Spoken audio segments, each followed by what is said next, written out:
Здравствуйте, друзья мои, с вами Шамов Дмитрий. В некоторых своих видео я рассказывал о японских фетишах, коих в Японии очень много. Сегодня я хотел бы рассказать вам о том, что такое чикан, или по-простому приставание в общественных местах, и о том, что делают японские мужчины, чтобы не стать жертвой простого развода на деньги.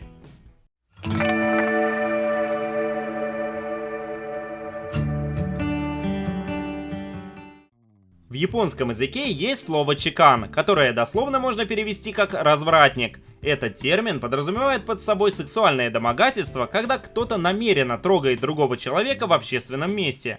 Чаще всего это происходит в переполненных поездах или автобусах. К сожалению, в Японии это не редкие случаи, а постоянная практика. По результатам японских исследований, проведенных в 90-х годах, более 95% женщин подвергались домогательствам в общественном транспорте. После ужесточения японских законов, связанных с приставаниями, процент стал заметно ниже.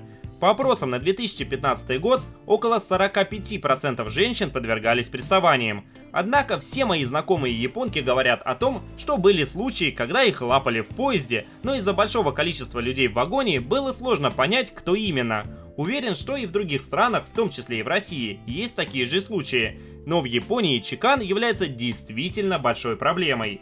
По закону, если человека уличили в домогательстве, он должен заплатить штраф в размере 500 тысяч йен или отправиться в тюрьму на срок до 6 месяцев.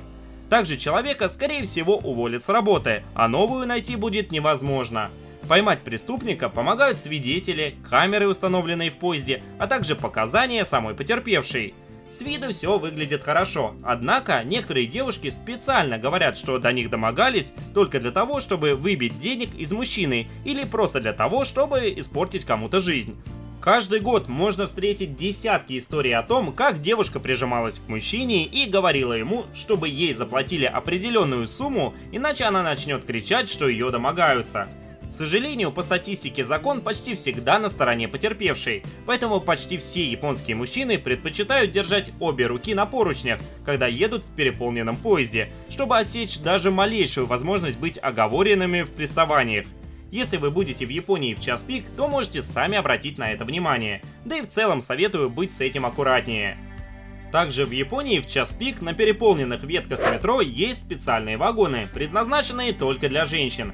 Они отмечены специальными надписями на нескольких языках, чтобы было понятно как японцам, так и иностранцам. В нем японки могут чувствовать себя спокойно и не переживать, что к ним кто-то будет приставать. Однако не стоит думать, что чиканом занимаются только мужчины. Нередки случаи, когда японские женщины пристают к молодым парням в поезде. Просто сами мужчины, даже если их кто-то облапал, редко будут обращаться к работнику станции или полицейскому. За 5 лет жизни в Японии у меня у самого было несколько подобных случаев. Женщин, которые домогаются до мужчин в общественном транспорте, называют чиджо, что можно перевести как «развратная женщина». Практически на каждой станции метро можно встретить предупреждающие надписи о том, что о приставаниях нужно же сразу же доложить работнику станции, что не стоит бояться звать на помощь, а также напоминание о том, что чикан – это преступление. Возможно, когда-нибудь что-нибудь поменяется, но в настоящий момент чикан – это не только серьезная проблема японского общества, но и один из самых популярных фетишей. Тема приставаний в общественном транспорте очень популярна в японской порнографии и хентае, и на различных имиджбордах есть целые ветки, где анонимные пользователи делятся своими историями домогания. Друзья, поделитесь вашим мнением в комментариях о приставаниях в общественном транспорте. Что вы думаете о чикане в Японии и были ли у вас похожие случаи в вашей стране?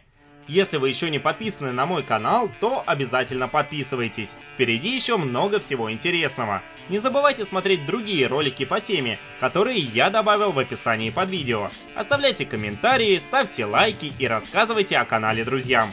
До встречи в следующих видео. До свидания.